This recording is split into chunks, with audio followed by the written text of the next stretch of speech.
Hello and welcome to episode 19 of Football Manager Imperialism. Let's get straight back into it.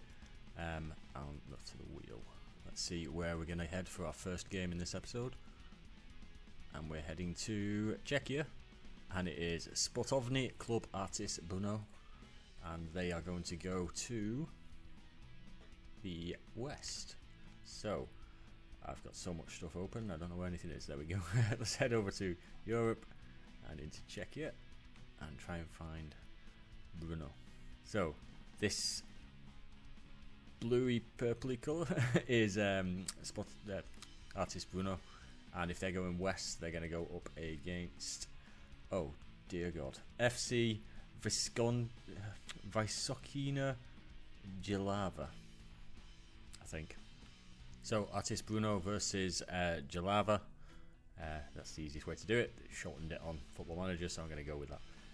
So let's see who the favourite is. The favourite is Artis Brno. They have played one already. They beat Viskov 1-0 earlier in the series. I don't know when, but it was at some point. So we're going to go into the game. Both sides are in the second division of Czech football. And it is a 6-1 win for Artis Brno. They haven't struggled in this match at all. So let's break it down quickly for you. Jean-David Boguel, possibly, scored in the second minute. David Pasek scored a penalty in the 12th to make it 2-0 to Artis Brno before Boguel scored his second on 26th, 3-0 at half time. Into the second half, Jakub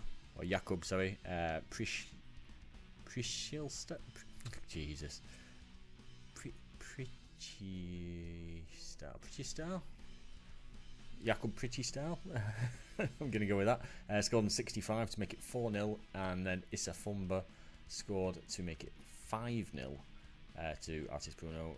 Tyrese Omotoyi scored 1-4 at Jilava before Artem Besedin rounded off the victory at 6-1. Let's see if any of the Jilava players are going to go across and join Artis Brno, as I completely forget where I'm supposed to be going on this. I haven't even sorted that out yet. Should have got myself ready for this, should I? One player is going to go across, and that one player is going to be Vit Benes. He's 111 current ability, so if we just quickly check where he'll fit in with Artis Brno, he'll fit in quite nicely up at the top region. Not the best player, but will definitely bulk the squad out. So Artis Brno have now taken even more land here in the Czech Republic, or Czechia. So let's head over to our wheel and see where we're going to head next.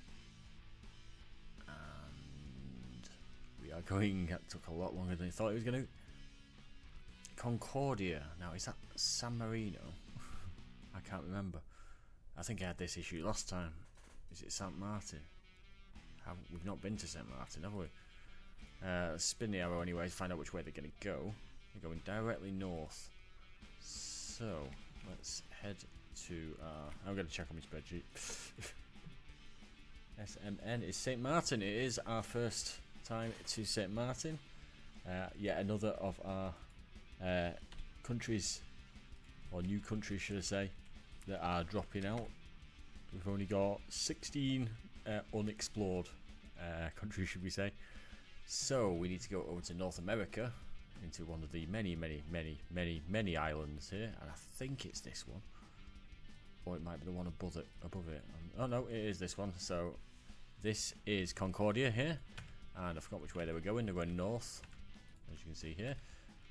So going north, they will go up against another St. Martin team, which is St. Louis Stars.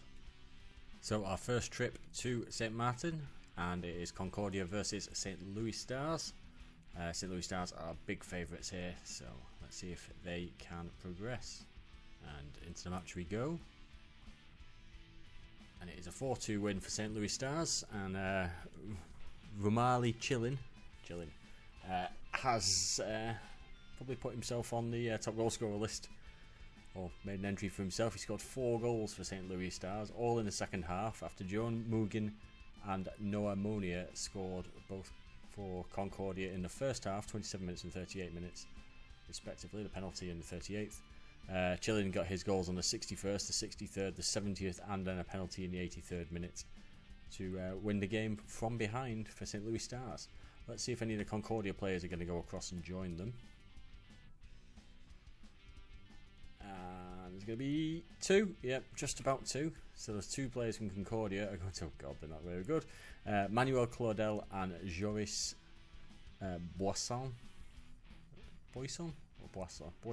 I think it is.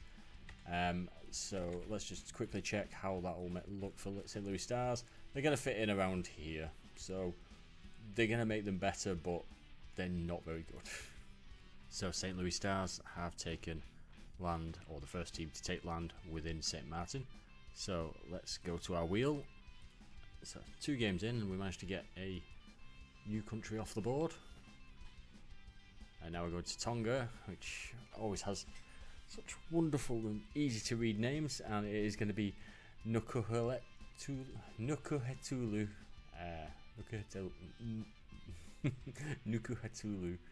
and they are going to go northeast. Really was shouting at myself in my brain to not say west. Where are we going? We're going here, sorry, and we're going to Oceania. So it's one of the islands, obviously. So this team with the purplish background is Nukuhetulu, and as they're in the northeast corner of the island, or corner of the circle, you can't have a corner of a circle, northeast area of the island here, and they're going northeast, it means they're going to be leaving Tonga. So we'll have to bring the arrow up.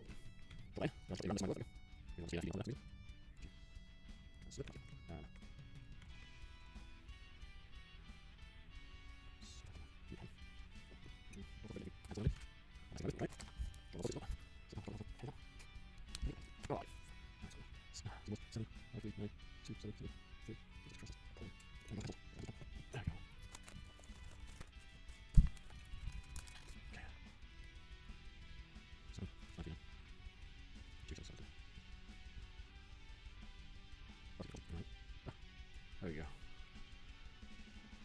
Okay. After all that. So, I reproduced the arrow a bit further along the line, which it was travelling across. As you can see, it misses all the islands around here and ends up out of Oceania. So we need to go to our world map and try and find out where they're going to go.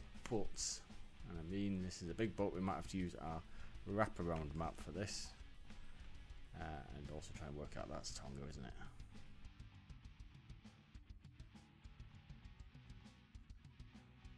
Okay, so following on, so we'll go back and show. So down here is where we put the arrow, and obviously we had to go on the wrapped world. We couldn't go on the normal world one because it is literally on the cusp of where the normal map cuts off. So I had to reproduce the arrow a bit further up so we could actually see the end of the arrow, and as you can see, it's here, and it's going to hit right here in the north of Mexico, and I feel that is actually a US side.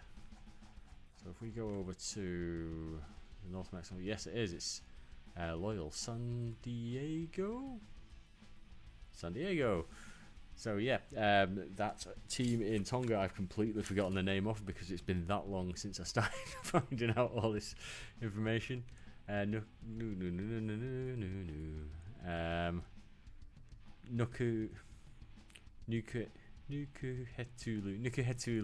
versus San Diego. So Nukuhetulu of Tonga versus San Diego of the United States. Obviously San Diego are going to be huge favourites. Nukuhetulu are not very good. Tongan football isn't exactly a big thing, obviously, as well. I've got to stop saying obviously. It's more of a rugby nation amongst probably other sports, but I think rugby's probably the biggest sport over there, as the kind of is in most of the Pacific Islands in Oceania. So we're just about to go into it. I realised we had a light on behind me, and when I say I had a light on behind me, I didn't realise I'd left it on. So if there was any kind of bright shining annoyance on the webcam in this corner. If you even watch down here, apologies for that. I've fixed it. 7-0 to San Diego. I mean, it was gonna happen. So let's see. It was 4-0 at half time to 2 goals from Irving Lozano, 1 from Marcos Ingevartsen, and 1 from Corey Baird. And then into the second half, Baird and Ingevartsen got their second each, and then Irving Lozano got his hat-trick in the 91st minute. So a massive win for San Diego, but not wholly unexpected. Let's go and see if any of the Nokotulu players are going to go across. It's just going to be the one. That one player is 30 current ability rated. Maloney Manuel Levaio. Manuel Levaio? Yep, that'll do. And at 30 rated, sorry, I've got to stop pressing that button. He will fit in literally at the very bottom of the player list. So San Diego FC are now here in Tonga. Just pull back so you can see exactly how small that is. But they will be attacking now from this area, which you may think, oh yeah, they're going to get a few wins, they might get some land, but it means that they are in the middle of nowhere. But they can also be dragged back if someone attacks their other land. So let's head over to our wheel and see who we're going to get next. And we're going to go to Russia, and it is Orenburg. And Orenburg are going to attack southeast. So Russia is a giant place, and we've got them in Asia. As I've probably told you every time we've drawn Russia, but it's just an easier way to explain. Got to stop pressing that button. And this is Orenburg. Again, I can't speak Russian, but I just assumed that meant Orenburg in the Russian letters. And if they're going southeast, it is more down than, it's not going to go across here. So they're going to go down here to Turon Yaipan of, is that Kazakhstan? I think it is Kazakhstan. So Orenburg of Russia versus Turon Yaipan, who are actually Uzbekistan, not Kazakhstan. I got that wrong. They were in Kazakhstan because they beat a Kazakh side. The Russian side are, I was going to say, will be favourites for this one. So let's see how it goes. And into the game we go. And it's a 3-0 win for Orenburg, and it's a hat-trick for Ivan Ignatiev. Scored a penalty on the 12th minute, and then a second goal on the 23rd to make it 2-0 at half-time, and completed his hat-trick on the 61st minute into the second half. So let's see if any of the Turan Yaipan players are going to go across and join Orenburg. Just the one, and that one player will be Freddy Gondola. I remember his name. It's just a wonderful name. So Freddy Gondola will join Orenburg, and if we just look at Orenburg's side, he will be one of the top players actually for their team. So Orenburg now own land in Russia, Kazakhstan, and Uzbekistan. After beating Turan Yaipan, they were a second division side in Uzbekistan, so they weren't too dissimilar. But Orenburg just had a few of the better players overall. Though Freddy Gondola has gone to them now as the third best player in their squad. So it was a worthwhile win. Well, obviously it's worthwhile win. They're staying in the competition. You know what I mean. Let's go back to our wheel and see where we're heading. And we're going to go to Palestine again. It's Shabab Khan Yunis, who I feel we've had before. Let's just have a quick check. We've not had them before. We have had a Khan Yunis, I'm sure, but I think it was a different Khan Yunis. There's several different types. Anyway, Shabab Khan Yunis, and they will be heading northwest. So we're staying in Asia, and we go down here. Yes, so this red team at the bottom here in the Gazan League is Shabab Khan Yunis, and as I said, they were going northwest, which will actually put them up against Hapoel Petah Tivka. So Shabab Khan Yunis of Palestine versus Hapoel Petah Tivka of Israel. Hapoel Petah Tivka have already played one game, and they were in Palestine, they won the previous one. As we've seen, the Palestinian teams aren't very good, so they do tend to lose if up against anyone really. So obviously Hapoel are the favourites, or Petach Tivka are the favourites for this one. So into the game we go, and it is a 3-0 win for Petach Tivka. It's a hat-trick for Mark Kosta, Koszta, Kosta. First goal on 16 minutes, and then into the second half, 49 minutes and 71 minutes. Let's see if any of the Shabab Khan Yunis players are going to go across and join Hapoel. One player, and that one player will be the 55 rated Nahed Al Ashkar, and I've got to stop clicking there. He will be he's right down here in terms of quality, which showed the gulf in class between the two sides. So Hapoel Petach Tivka have taken the land of Shabab Khan Yunis here in Palestine. So let's go back to our wheel and see where we're heading next. When would we last have a truly big club? Not right now. Oh look, it's the same joke I always make. Stone Temple Pilots, FC Neves, and it's Sao Tome and Principe. I was thinking, I always make that joke, and I can never remember where it actually is. So we're going north, so we'll go to Africa and into Sao Tome. Okay, so this pink background here is FC Neves, and as they're going north, they'll go up against 6 de Setembro, which you have to be a genius to work out as 6th of September. Just a quick one, I just noticed as I was going to get the teams for the next match that we were still on the player who's transferred over to Hapoel Petach Tivka, and I just noticed he's 51 years old. I saw down here his career stats and I thought, oh wow, he was playing in like 2003. I wonder how old he is. Looked up, 51. Jesus. So FC Neves versus 6 de Setembro, both teams from Sao Tome and Principe. 6 de Setembro are big favourites. They are a military side. Their full name does include the word military, or the Portuguese equivalent of it. And into the game we go. And it is a 2-0 win for 6 de Setembro. Jory Enes scored in the first minute. It's such a weird name to pronounce for me. And in the first minute, and Wilson Costa scored after 34 to give 6 de Setembro a 2-0 win. See if any of the FC Neves players are going to go across and join them.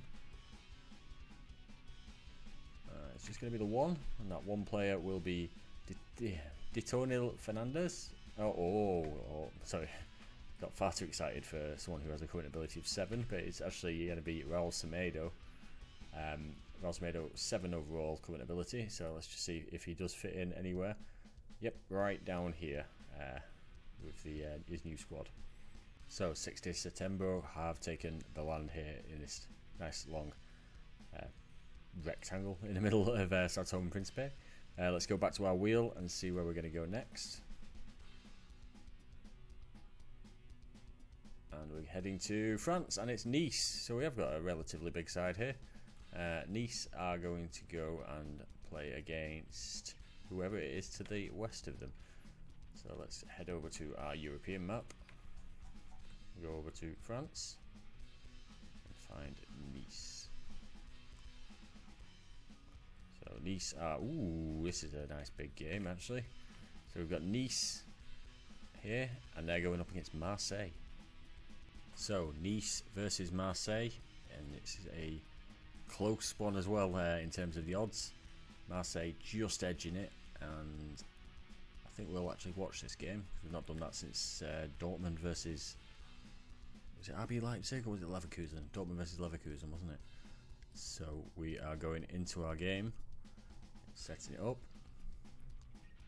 Here's the teams, and we're just, as we say, anything the assistant managers say, we just automatically click do it. The assistant recommends, go. Marseille get us underway. That what's goof. Klaus gets in there, and Nice recover the ball. And Marseille recover the ball. It's usually not a goal this early in the game, but I will do my best to do some really poor commentary on it just in case. But there is not much happening apart from giving the ball away repeatedly. It's a good quality match. Obviously you might be used to FM 26, and that is a penalty. Traore brought down in the box right in the first minute. Said nothing happens normally at the beginning of the match, and looks like there might be a penalty to Marseille, and it is a penalty to Marseille. So, is that Aubameyang is going to take it, or is it... Yeah, Aubameyang taking the penalty, and it's saved by Dupé. So, yeah, nothing really happens in the first minute. And starting with a free kick here, off the bar. Nice, great chance there. Well, we've got through to half time. It's 0-0. So, into the second half. Are we going to get anything? We had two highlights in that entire first half. One was for the penalty, which was missed. And the other one, Nice hitting the bar from a free kick. And Klaus is going to take the corner for Nice. Whipped in. It's headed clear. Traore heads it further clear. Bogle will pick it up. Out here on the right wing. Plays it inside. A few nice passes. Klaus plays it across, but there's absolutely no one there. Will he be able to pick it up? Or take control of it anyway. Marseille will come forward down the right hand side. Nearly dribbles it out of play, but keeps it in. It's Traore. He's tackled. Badawi gives the ball away. It's all a bit scrappy, isn't it? And Kondogbia, though, has managed to find some space in behind. Just as I said that, shoots and scores. Jeffrey Kondogbia has given Marseille the lead. So I had to think about what I was saying there. Like I say, it's been a very scrappy game in terms of what we've seen. As you can see, Yuri passes the ball through. Kondogbia suddenly has a lot of space to run into in front of him. Gets onto his left and plays it across Dupé into the bottom corner. 1-0 Marseille. There it is. Full time, 1-0 to Marseille. They are the champions of that one game. So, 1-0 to Marseille. Let's spin the wheel and see if any of the Nice players are going to go across and join them. They're going to get the one. And that one player for Nice will be Jonathan Klaus. So, Marseille have taken Nice's land here and almost encompassed Monaco because of it. But there's a few good games that could go on here. We've got Marseille, Juventus and Monaco all around in this area. Let's go back to our wheel and find out where we're going to go next. And it's going to be Hammarby in Sweden. So if we spin our arrow, and then so they're going south. If we just scroll all the way up to Sweden. Okay, so this green team here is Hammarby, and as they're going south but slightly to the east, there's a good chance that they're going to skip. I mean, it might hit this bit of land here, which does belong to Kalmar, but if not, they're going to come down here and hit Poland. So it is going to miss the land next to, the land in Sweden, so they are going to leave Sweden, and they are going to hit here in Poland, and it is Arca. So Hammarby IF of Sweden versus Arca of Poland, and Hammarby are slight favourites, but they are very similar level teams. And into the game we go, and it is a 4-0 win for Hammarby, and they ended the game with 9 men, so not as close as I thought it was going to be. It was 1-0 at half time. Nikola Vasic scored a penalty right on the stroke of half time, 45th minute. Into the second half, Viktor Durkanovic scored on the 58th minute and then the 63rd minute, before Paulos Abraham scored in the 68th minute, giving Hammarby a 4-0 lead. Ibrahima Fofana was sent off on 75 minutes, and then Victor Eriksson was sent off for a second bookable on 92. But yeah, Arca didn't put up as much fight as I thought they were going to. Let's head over to the wheel and see if any of the Arca players are going to be going across. Just the one, and that one player from Arca is going to be Sebastian Kirk, the German midfielder. Let's just see where he will fit in for Hammarby. So he's going to fit in as like joint second best player. So Hammarby have moved into the north of Poland, down from their land here up in Sweden. Let's go over to our wheel and see where we're heading for our next game. It's WSG Tyrol in Austria, and they are going to head to the east. It's got such confidence as well. East. So Austria. So this dark green side here is WSG Tyrol. Now they're moving east, so they're going to go up against Austria Klagenfurt. But if they'd have gone north, they'd have hit Bayern Munich. So I'm fairly certain they were glad that they're not going up that way. So we have WSG Tyrol versus SK Austria Klagenfurt. Both sides from Austria. Austria Klagenfurt are in the division below. Yes, they are in the second division. Sorry, I just had to double check. Which means Tyrol are favourites, but only slightly. So it must be a case of Austria Klagenfurt are a decent side in the second division, and Tyrol are not as good in the top division. And into the game we go. And it is a win for Tyrol, 2-1. So pretty much as expected via the odds. Florian Jarretts gave Austria Klagenfurt the lead after 10 minutes, and it took until the 88th minute for Osserenren Okungboa to equalise for Tyrol on the 88th minute, and then 5 minutes into injury time, Dennis Tomic scored the winner in a dramatic end to the game. So let's see if any of the Austria Klagenfurt players are going to go across and join Tyrol. Just the one, and that one player is going to be, wow, okay. So their best player is actually a greyed out player. That says that's something. So their best player, who's not a greyed out player, is Cosmos Giket. Oh no, there's two of them. Might not have to say his name after all. I don't have to say his name, good. It's Torsten Mara, the Austrian centre-back. 1-2-1 overall, and that will fit him in nicely as Tyrol's best player. So Tyrol have taken the land from Austria Klagenfurt. Let's take a look at our wheel and find where we're going to go next. And we have spun to Cyprus, and it's Paralimi. Cyprus are also on our unvisited tab, so that is a further country that's gone down to 15 unvisited countries. They are going to attack to the east. Jeez. So if we go down to Cyprus over here and pray that they're not on the edge of the map, they are. First one, obviously they're here, so obviously they're leaving the country. Yep, belting. So I mean, it was fairly obvious where they were going, wasn't it? But I believe that is Syria, and Syria were on our list, but we have had a team from Syria since. So let's have a look over in Asia. So they will be hitting here, and that will be Jabler. So we have Paralimni of Cyprus versus Jabler of Syria in this one. I'm assuming the Cypriot team are the favourites, and they are. So we go into the game, and it is a 1-0 win for Paralimni. Just about scraping through here. Konstantinos Konstantinou, the goal scorer. Helpful name. It's like being called John Johnson, isn't it? He scored after 60 minutes. Jabler, are they going to give up any of their players to go over to Cyprus? Just the one, and that one player will be Mustafa Sheikh Yusuf, and he will fit in around this area here. So Paralimni have entered into Asia and into Syria.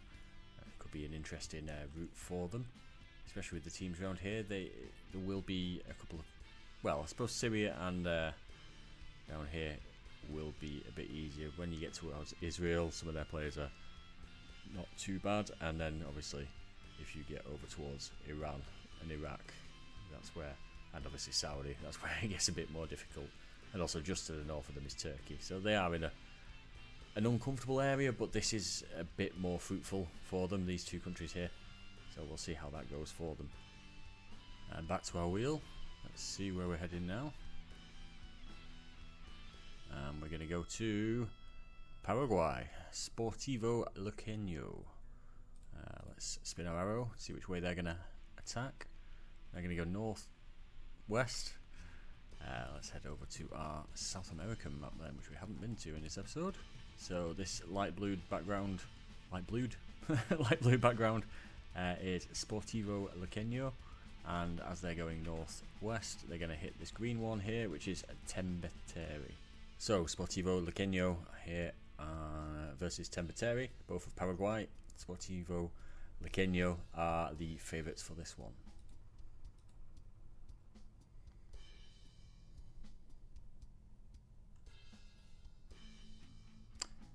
And obviously we went straight into that match without me speaking. It's a 2-1 win after extra time for Sportivo Luqueño. You might have seen the shocked look on my face when the game actually came up. I forgot to actually speak, I guess. So 2-1 after extra time. The game went as follows. Elvio Villalba scored a penalty for Tembetere on 40 minutes. Walter Gonzalez then missed a penalty for Sporting Luqueño on just before half time, in injury time. But it took until the 92nd minute, 2 minutes into injury time at the end of the second half, for Walter Gonzalez to atone for his penalty miss and score the equaliser and send the game to extra time, in which Jose Leguizamon scored the winner 5 minutes into extra time. Said extra time too many times.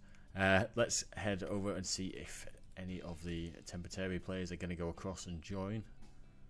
It's nearly 3, but it's just the one, and that one player will be, let me get there, Ariel Nunez.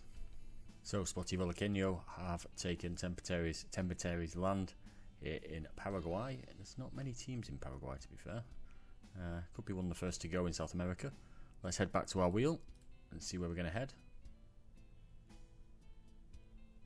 And it's going to be Bangladesh, and it's Bashundhara Kings.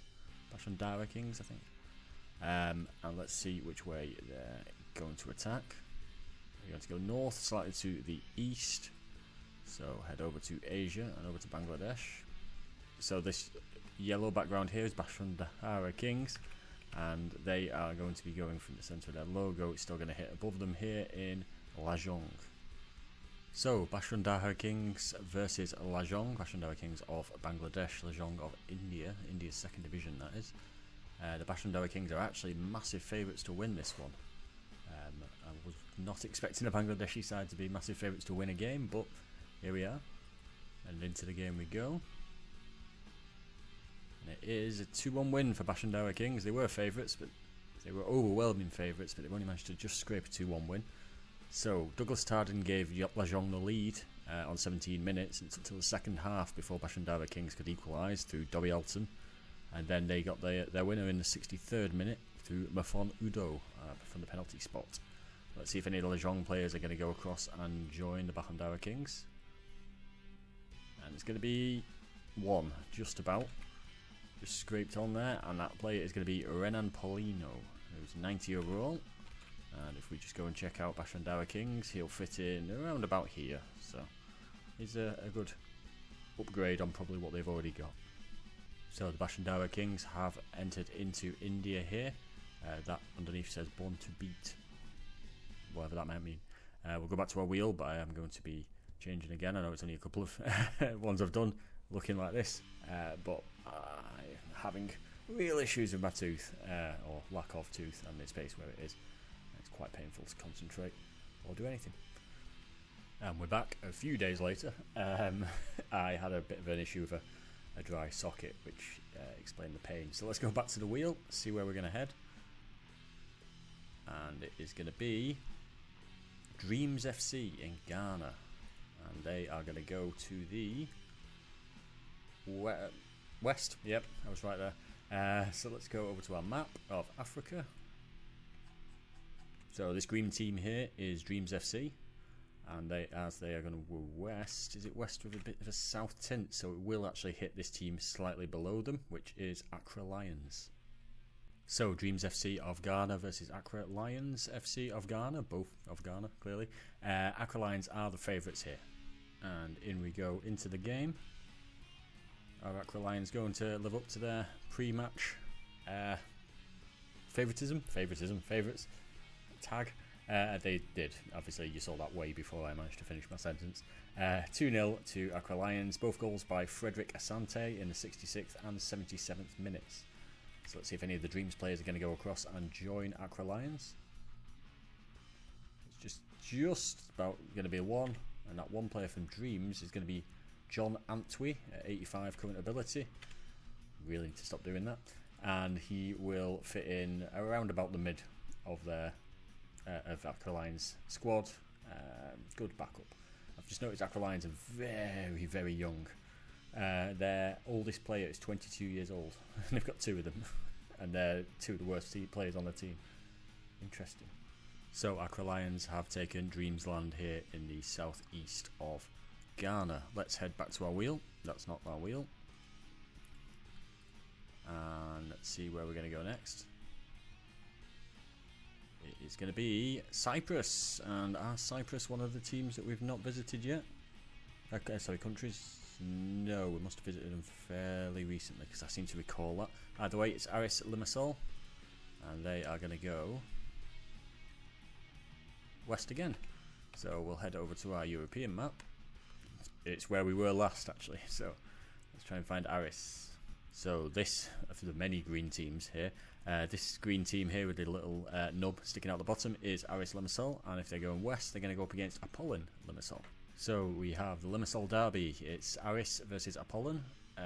Both teams obviously from Cyprus. Let's see who the favourite of this one is going to be. It's just about Apollon Limassol. Very even, and I'm not saying that just because it says evens, but very even sides or odds on this. Maybe you don't even get home advantage, so I can't call it home advantage. So don't even know. And then we go into the game. And it is a 2-1 win for Apollon Limassol. So they took the lead on 32 minutes through Thomas Lamb, and then doubled their lead in the 66th minute through Brandon Thomas. Aris Limassol pulled one back in the 80th minute through a penalty from Gideon Kalulu, but that wasn't enough to get them back into the game. So, Lazer Markovic plays for one of the teams. I'm assuming Apollon because he got 2 assists. I digress. Let's see if any of the Aris players are going to go across and join Apollon. He really wants to hit that 3, but both sides of it so far. One player from Aris is going to go across. It's going to be Connor Goldson, an English centre-back. Yeah, 30-year-old.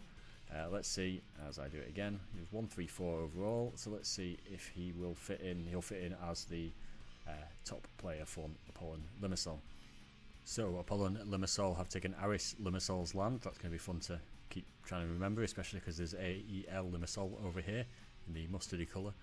So Connor Goldson was a former Shrewsbury, Brighton, did make 3 appearances in the Premier League, and Rangers centre-back, and then went over to Cyprus just recently, apparently, in terms of the game time, and went to Aris, and then clearly realised he went to the wrong one, and he's now moved to Apollon. Apologies if you're from Aris Limassol or a supporter of them. Let's go back to our wheel and find where we're heading next. And it's going to be JS Poby of Benin. So let's spin our arrow and find which way we're going to head. We're going southeast, more south than east though. So over to Africa and let's find Benin. Benin is this one. So this mint greenish, I don't know, evergreen side here is JS Poby, and as they're going southeast but more south than east, let's just check. Yeah, I think it will go through here to Sporting Lagos of Nigeria. So JS Poby of Benin versus Sporting Lagos of Nigeria. Yeah, I was about to say, Nigerian side, Sporting Lagos are massive favourites for this one. And so we go into the game. See just how many they're going to score. 2 to Poby's 1. So Godwin Odibo gave Sporting Lagos the lead after 17 minutes before Fortune Cujo equalised for JS Poby right on the stroke of half time. Then to the second half, just 5 minutes in, Junior Lacosa scored what turned out to be the winner for Sporting Lagos. They did dominate the game here in terms of shots, less so in possession though. It was quite even there. So let's see if any of the JS Poby players are going to go across and join Sporting Lagos. It's just going to be the one. He's still trying to hit that 3 though. And that one player is going to be Ezekiel Mbar, who is much better than everyone else in that squad, 86 rated. And if we Alt-tab by mistake, if we go over to Sporting Lagos, he will fit in right down here at the bottom, or towards the bottom of their squad. But it's just another player to add to them. So Sporting Lagos have taken JS Pobe's land in Benin, and therefore moved themselves into Benin themselves. Too many of themselves is. Never mind. Let's go back to our wheel and see where we're heading next. And it's going to be La Fiorita in San Marino. And they are heading north slightly to the west. So let's head back over to Europe. We finally move out of Cyprus and into San Marino. Okay, so this team with the grey-blue background here is La Fiorita. I keep wanting to say Fiorentina. La Fiorita. And they will be, as they're going north, but slightly to the west. It's not west enough to hit over that way, so they're going to be going up against San Giovanni. Let's see who is going to be the favourites for this one, sorry. It's La Fiorita. Never going to get it right first time, am I? La Fiorita versus San Giovanni, both of San Marino. And wow, La Fiorita are 200 to 1 on to win this game. It's massive certainty that they're going to win. As we all know, that's never a certainty. And in we go to the game. Which way is it going to go? It has gone to La Fiorita. Hey. And sorry, I wasn't celebrating their win. I was celebrating me saying it right, or as right as it feels. It might be completely wrong. If you're from Italy or San Marino itself, then you'll probably be able to advise me on how badly I messed that up. But either way, so it was 0-0 at half time, and into the second half, 65 minutes gone. Matteo Vitaioli gave La Fiorita the lead. And they doubled it on 73 through Alexandre Brasini's first goal, and then he got his second on the 78th minute to make it 3-0. Then Danilo Rinaldi missed a penalty for La Fiorita, nearly to almost put the game beyond San Giovanni, even though at 3-0 it probably was beyond them anyway. Mattia Aprea then scored his penalty for San Giovanni on the 86th minute, but that was the last big activity of the game, and the win goes to La Fiorita. So let's see if any of the San Giovanni players are going to go across and join La Fiorita. Just the one. And that one player is one of 3 people. So let's just quickly... Oh no. Apologies for that really loud noise. For some reason that mute button doesn't always work.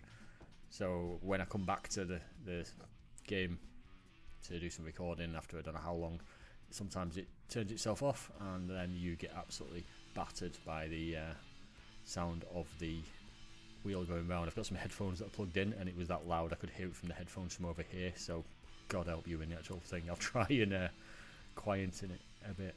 Anyway, it's the first player on the list, which is Matteo Aprea, and he will go across and join La Fiorita. Let's just double check where he'll fit in. At 45 overall, he's going to be one of the worst players on their team.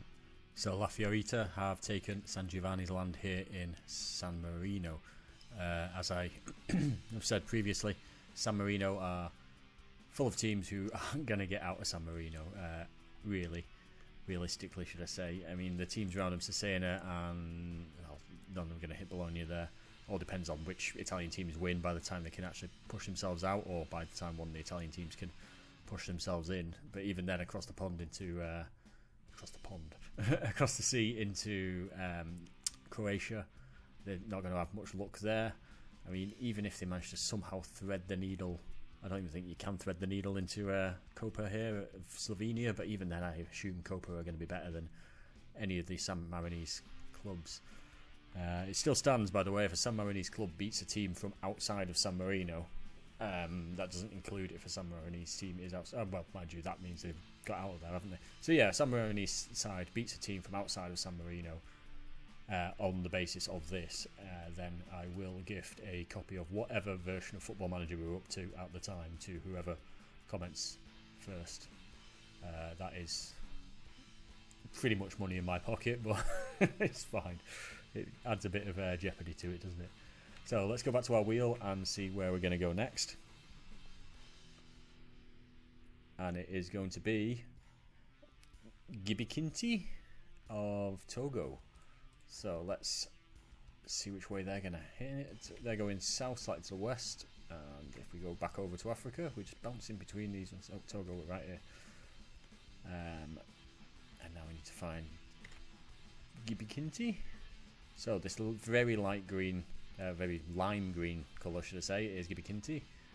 And they are going south, slightly to the west, but it's not west enough to head anywhere else other than right below them to Unisport. So Gibikinti versus Unisport, both teams of Togo. Let's see who the favourite is. It is Unisport. Unisport have won one game already against a Benin side. Espoir something. Let's have a quick check. Oh, it is Espoir FC, sorry. And they did get a player who actually turned out to be the best player on their team, who is Kukuri Kodiko. So we'll see if he can fire Unisport to a win. So into the game we go. And it's a very comfortable 5-0 win for Unisport. They have comfortably progressed despite the fact that they were outshot and outpossessed in the game. They still put their chances away, and that's what football's all about. So Maraufu Afro scored the first goal for Unisport on 7 minutes before Kabir Olufade scored the second on 12. Then Kodiko, the new signing, so to speak, from Espoir in Benin, scored his goal on the 38th minute to make it 3-0 at half-time. Into the second half, just 3 minutes went by before any kind of change of game plan for Gibikinti was completely wrecked by giving away a penalty 3 minutes into the second half, and Hakimu Alaru scored from the penalty spot for Unisport to make it 4-0. Not much but it then happened until 82nd minute, just to round it off, 5-0 to Unisport with a goal from Mubarak Katawiri. So, are any of the Gibikinti players going to go across and join? It's just going to be the one. And that one player from Gibikinti is going to be Ahmed Sheikh Koni. And he is also going to be one of the top players. He's actually going to be a joint second best player for Unisport. Unisport doing quite well at picking up players who will improve their squad. Nicely done.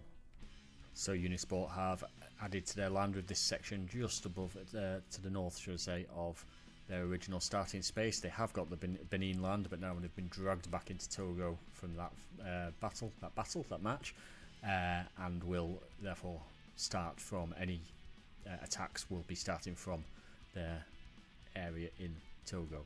So let's go back to our wheel and see who we're going to get next. Can we escape Africa for more than one match? Yes, well, I mean, we have escaped Africa for a match. It's Lime Hall from Jamaica. I think we've been to Jamaica, but we've only been to one team so far, in Dumbarholden. So they're going south, slightly to the east. So let's head over to our North American map, which we've not been to for a while. Well, it feels like it because I've not played for a while, or done this for a while with the issues over in my mouth. So, Lime Hall, your lime green, your Treasure Beach. Never mind, let's keep working way through. Okay, so this distinctly unlime colour is Lime Hall. And as they're going south and slightly to the east, it's still not east enough to hit over there, so it's going to hit Humble Lion. Great name. So our all-Jamaican clash between Lime Hall and Humble Lion. Humble Lion are the favourites for this one. Okay, so let's see which way this is going to go. Humble Lion are the favourites, and they've just managed to do it. After a 0-0 draw, they've won on penalties 5-3. There was one miss, and that was from Lime Hall, and that was Graham. He's not just called Graham. Kevin Graham. Never trust a man with two first names. Then, yes, so it was 5-3 win to Humble Lion. I was going to say then, but there was nothing after that. It's a penalty shootout. 5-3 to Humble Lion. Let's see if any of the Lime Hall players are going to go across and join Lime Hall. No, Lime Hall play. Humble Lions, my god.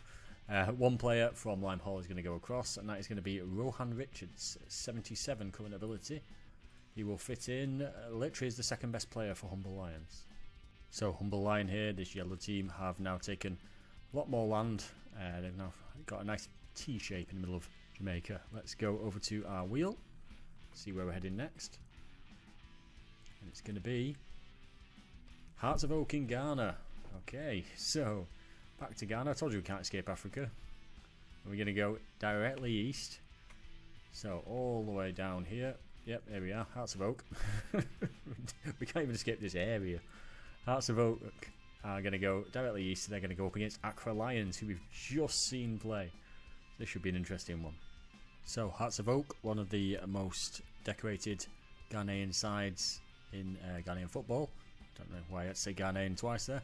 Versus Accra Lions, who we've already seen a couple of times. Once before, and it wasn't very long ago. It should be an interesting one. Hearts of Oak are the favourites, though. So can Hearts of Oak win their first game? Can Accra Lions keep their winning run up? Let's see. And it is a penalty win to Hearts of Oak, 4-2 on penalties. So it was 0-0 at full time, but during the actual game, Linda Matange missed a penalty for Hearts of Oak on 24 minutes, and remember, Adomako Boateng got sent off for Accra Lions on 80 minutes.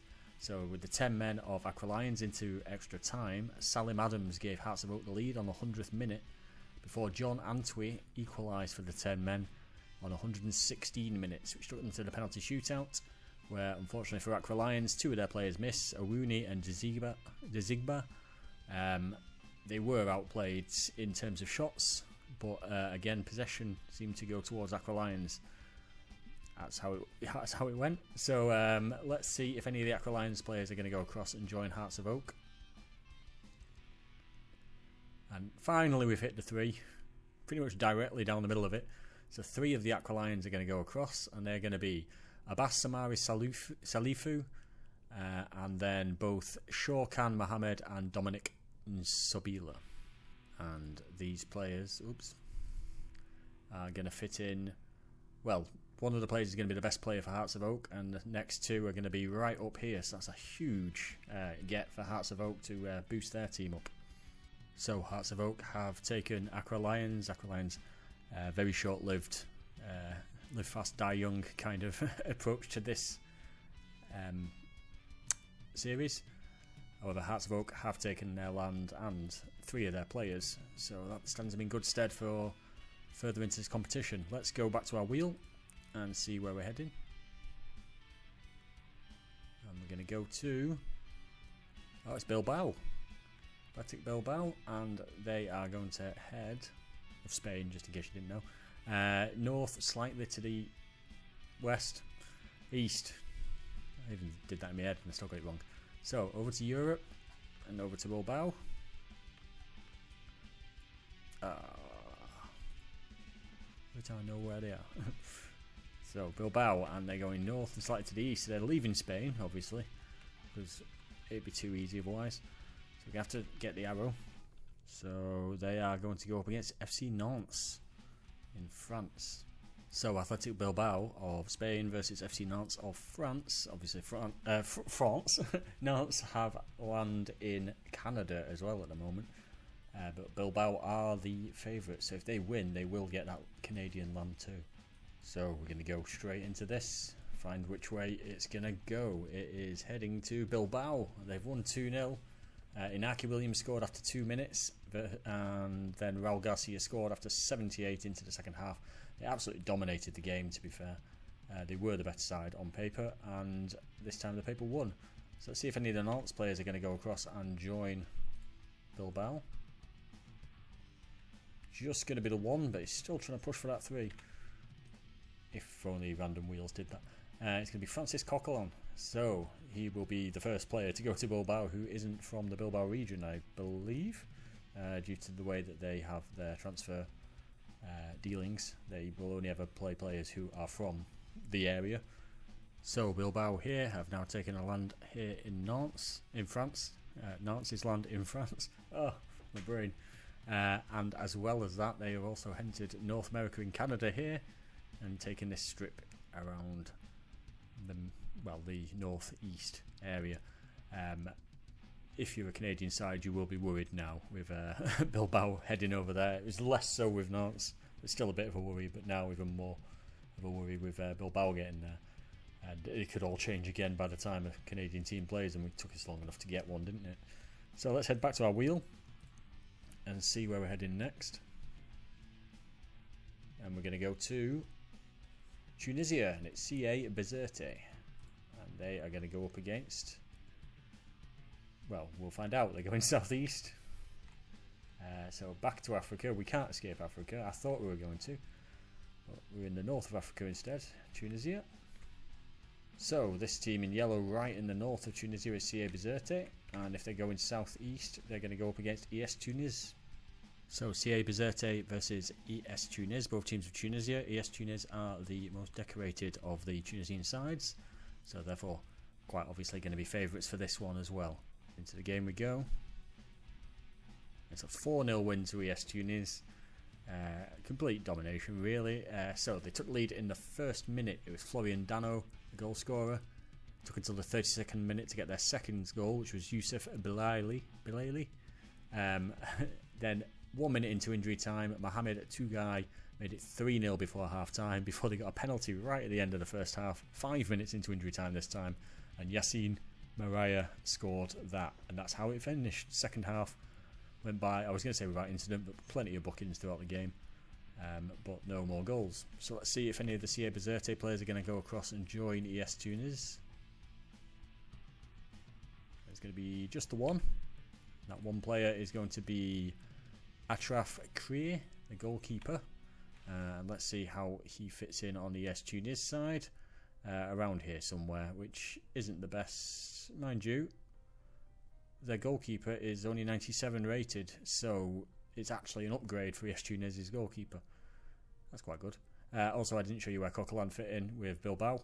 I will do when we get back to it. So ES Tunis have taken the north of Tunisia away from CA Bizerte.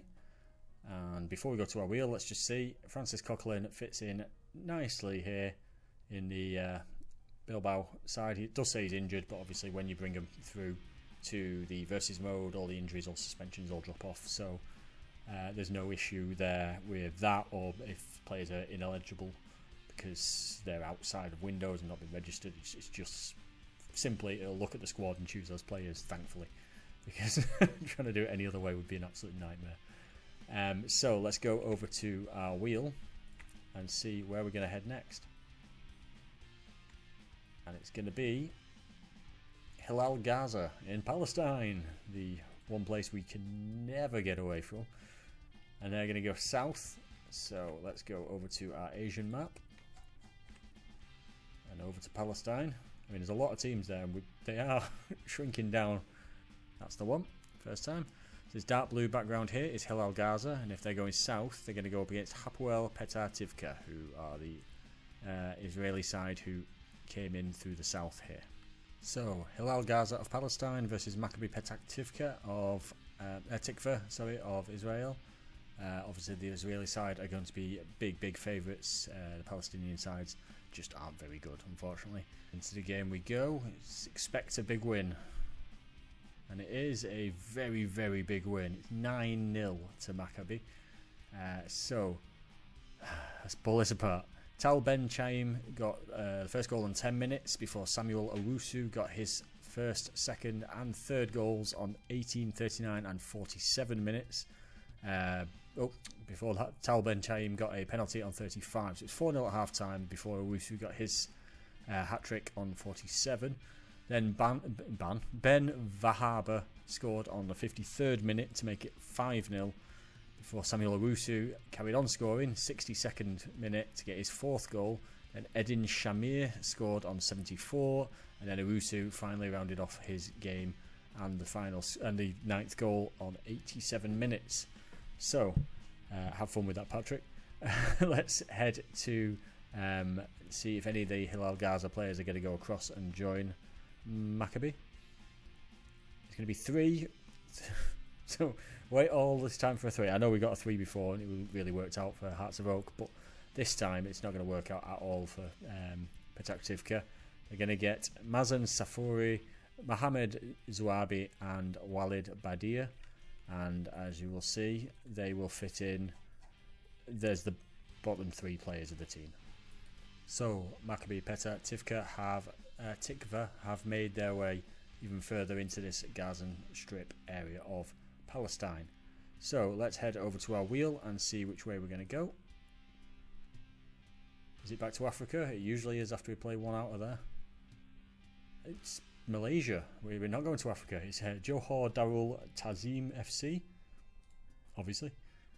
And they are going to go west. So, I'm completely lost now. We're staying in Asia. It's right the other end of Asia. It's Malaysia. So this is Johor Darul Tazim FC. And they were going directly, well, not quite directly east, west. So they're going west, which would hit there, but they're actually going slightly south as well. So they're actually going to miss the other Malaysian sides here. Well, some of the Malaysian sides here, and hit Semen Padang, who have got this huge amount of land here. Just to make it a bit clearer, I wasn't saying that Semen Padang were of Malaysia, they are of Indonesia.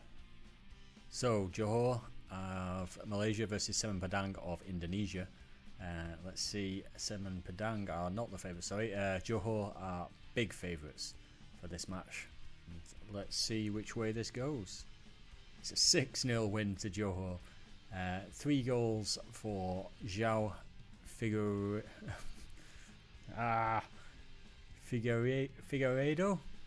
on the 10th, 15th and 29th minutes to give Johor a 3-0 lead at half time. Into the second half, Bergson got a goal on the 51st minute, on the 71st minute, sandwiching a Samu Castillejo goal on the 62nd minute to give them a 6-0 win. So any of the Semen Padang players going to go across and join Johor? We'll have a look. Ooh, it was so close to 2, but it's just the 1. And that one player will be Kenneth Ngooki, and he will fit in right down here. That's a very good team Johor have got. When you think of Malaysia, you don't think of good teams, but that is a team who could do something in this competition, I think. Wow, I wasn't expecting that. Well, the more you know, I guess. So Johor have taken this massive amount of land from Semen Padang of Indonesia. So let's go back to our wheel and see where we're going to go next. And we are heading to Greece. And it is Levadiakos, or close to. And they are going to head to the west. East.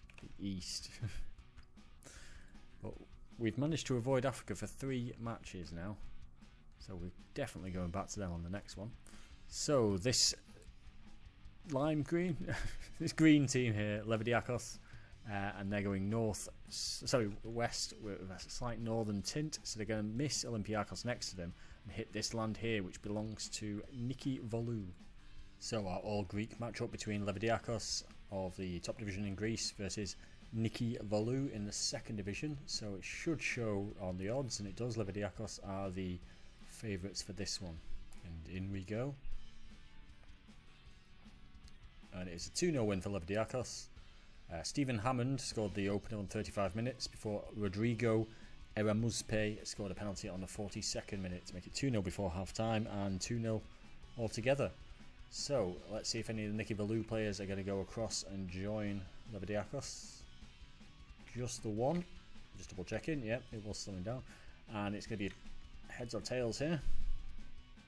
And we're going for tails, so it's going to be the second player, which is the goalkeeper, Thanasis Garavelis. And let's stop doing that. Let's see where he will fit into the Levadiakos side. He's not as good as the first goalkeeper. He's about as good as the secondary goalkeeper. So that's not. Oh god, no. He's he's as good as the third choice goalkeeper. Oh well. So Levadiakos have taken the land here of Niki Volou. Niki Volou had this long island here just because otherwise it would have been random lines going through. It just made sense. And now Levadiakos now own that entire area. So let's go back to our wheel and see who we're going to get next. And it's going to be Hellas Verona in Italy. So which way are they going to go? They're going to go southeast. So just move over to Italy. It's Verona. So this yellow background with a yellow logo on. I swear the logo's there. is Hellas Verona, and if they're going southeast, they're going east enough to actually hit Venezia. So Hellas Verona of Serie A in Italy versus Venezia of Serie B in Italy. They both seem to be quite evenly matched. It seems it on the odds here. Hellas Verona with the slight advantage. Let's see which way this goes. It's gone to Venezia. So the Serie B side have won again. They beat Padova earlier in the competition, and now they've beaten Hellas Verona. So Stefan Mitrovic gave Hellas Verona the lead from the penalty spot on 17 minutes before Hans Nicolussi Caviglia equalised after 29 minutes. Then Alejandro Gomez gave Venezia the lead on 32 and then extended that lead from the penalty spot on 44, and that's how it ended. It was 3-1 at half time, 3-1 at full time. Let's see if any of the Hellas Verona players are going to go across to join Venezia. We've not had a 0 for a while, so I'm worried, but no, just the 1. We managed to get a player, and that player is going to be Ali Al-Musrati, the Libyan. And at 146 current ability, I am fairly certain he's going to be the best player on Venezia's side, and he is. So Venezia have taken Hellas Verona's land here in Italy, and they seem to be doing quite well for themselves. They've got Udinese and Südtirol around them, as well as Atalanta, so if they can avoid going too far west, they might be alright. Let's head over to our wheel and see where we're going to go next. And we're going to head to Dekedaha in Somalia, and they are going to go north slightly to the east. So if we head over to Africa, it's been a while now, not too bothered about going back so soon, and let's see if we can find Dekedaha. There they are. Dekedaha are here, and if they're going north and slightly to whichever side, they're going to be playing up against Midnimo. I thought there was an I there, so it's not. It's Midnimo. So we have Dekedaha and Midnimo, both teams from Somalia. If you've just suddenly realised, oh my god, he's wearing glasses, I'm starting to get a headache. I don't always wear them. I only really need them for when I'm working, when I'm looking at a screen for a long period of time. And today's one of those days, so my head was starting to hurt, so you have to put up with me looking like this. Let's go and see who the favourite is. The favourite is Dekedaha. It's at 91 to 1 on. So they're huge favourites. Let's see if it translates well to the actual game. So in we go to the game. And can Dekedaha get the win? They can. It's 3-1 the win. So Anwar Shakunda scored a penalty after 31 minutes before Omar Ahmed equalised for Midnimo on 40. Into the second half, and Suleiman Syed Ali scored after 53 minutes to make it 2-1, and then Joshua Ayew rounded it off for Dekedaha, made it 3-1. I do have a soft spot for Somali sides and Somalia in general because I do have family from Somalia. Obviously not blood related, I'm the whitest of white, but we have family from Somalia, so there's always a bit of I kind of want them to do well, even though I know in football they're not good. So let's head over to our wheel and see if any of the Midnimo players are going to go across. And it's just the one, and that one player is going to be Badri, and Badri will fit in right at the bottom, right near the bottom, should I say. Though, to be fair, they range from 60 to 74, so there's only a 14 current ability difference from the top to the bottom of their Dekedaha's side. So Dekedaha have taken Midnimo's land here in Somalia. Let's go over to our wheel, see where we're heading next. And it's going to be Espoir Club in Central African Republic. And they are going to go north, almost directly. So, just move slightly over to the Central African Republic. So this is Espoir Club. And they are going to go north up against Espoir de Bongo, who are of Chad. So, the Espoir Derby, I know that's not a thing, don't come at me. Espoir Club of Central African Republic versus Espoir de Bongo of Chad. So, let's see who the favourite is. It is Espoir de Bongo of Chad who is the favourite. And into the game we go. And it is a 1-0 win to Espoir Club, who weren't the favourites. It was a penalty on the 30th minute. It was Augustin Yapende who scored it. That was the difference between the two teams. Let's see if any of the Espoir de Bongo players are going to go across and join Espoir. just the one. And that one player is going to be Samuel Nhondo, at 35 current ability. Is he going to actually fit in quite well? He's going to be the best player on in the club for Espoir Club. That shows the level of teams we had, especially after just having that Venezia Hellas Verona game. So Espoir Club have taken Espoir de Bongo's land here in the south of Chad, and will attack from there going forwards. Let's see where we're going to head next on our wheel. We've had some nice larger teams today, which we don't normally have, or ones which at least I recognise. Here's another one I definitely recognise. Chitipa United of Malawi.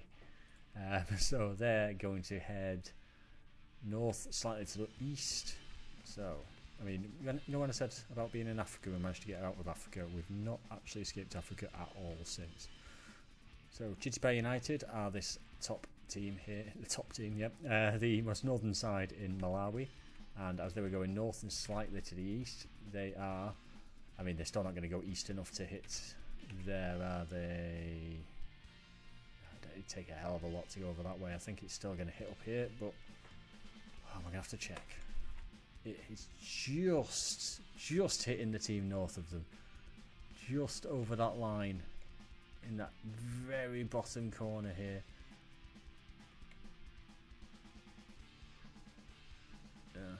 Yep. So they are going to go up against Prisons SC of Tanzania.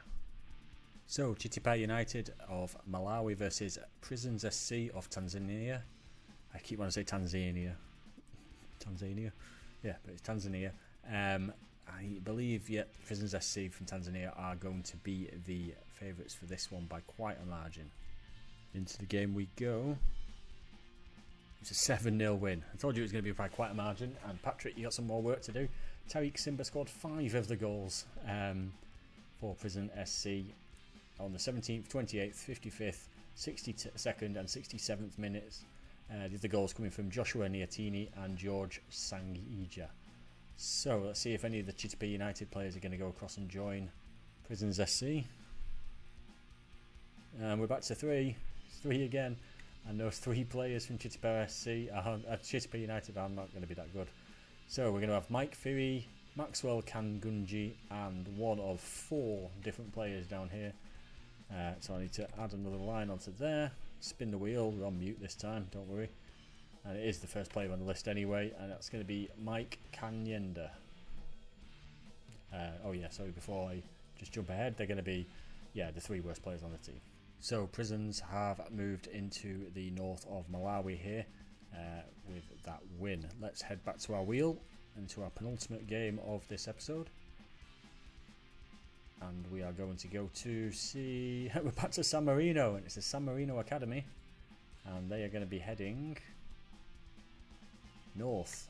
So let's head over to our European map. We're already at San Marino practically. And one of these blurry messes is San Marino Academy. There they are. Second one. And it's this purple background one. And as they're going to go... Did I say north? I did say north. They're going to go up against Juvenes Dogana. So, all San Marinese match up again. It's San Marino Academy versus Juvenes Dogana. I believe Juvenes Dogana are going to be the favourites for this one. They are. And let's see if that translates. And in we go to the game. And it is a 2-1 win for the San Marino Academy. They weren't the favourites by a long shot, but they've won after extra time, 2-1. So, Simone Giacondi scored after 57 minutes for the Academy. Francesco Stella equalised for Juvenes Dogana after 75 minutes. It went to extra time. And in extra time, 5 minutes in, Baldani scored for San Marino Academy, and that's how it ended. They were outshot, outpossessed, outfought, but still managed to get the win in the end. So let's see if any of the Juvenes Dogana players are going to go across and join the San Marino Academy. It's just going to be the one. And that one player is going to be Michele Manfroni, or Michele Manfroni, and I've got to stop doing that. At 54 overall, he's going to be the second best player for the San Marino Academy, and it's going to be helpful because they've got several players who don't exist down at the bottom here.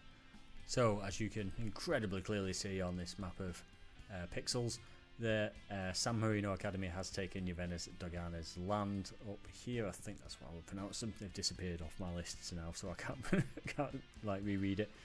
Either way, let's go to our last match of the episode, where we're going to go, and it's going to be Dynamo Tbilisi in Georgia, a team I do recognise. And they are going to go north slightly to the west. So, Georgia are in our Asian map. There you go.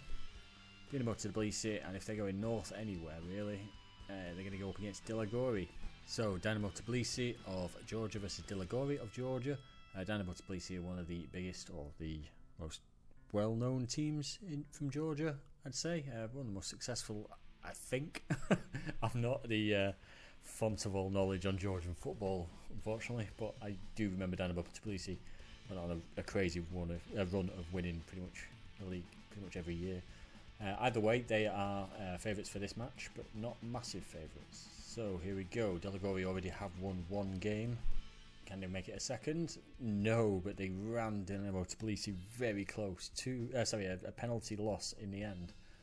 So they actually took the lead, Dilagori, through Ibrahima Drame after 24 minutes. A minute after half-time, Vasily Gordiziani equalised for Dynamo Tbilisi. It went all the way through to a penalty shootout, in which Dilagori missed two penalties. Bregvadze and Buridzi. Bugridzi? I wish I hadn't bothered trying to say them. But, yep, they missed penalties and they lost 4-2. So let's see if any of the Dilagori players are going to go and join Dynamo Tbilisi. And no, we finally hit a 0 on the last match, so I don't have to do any transfers. Thank you, game. So, Dilagori are just going to bow out. So, Dynamo Tbilisi have therefore won Dilagori's land here. Didn't get any players, but that brings us to the end of the episode. Thank you very much for watching. Again, thank you very much for the comments and everything like that. It's great to see. Thank you very much for watching, and please like, share, comment, subscribe, all that jazz, and I will see you in the next one. Thank you very much.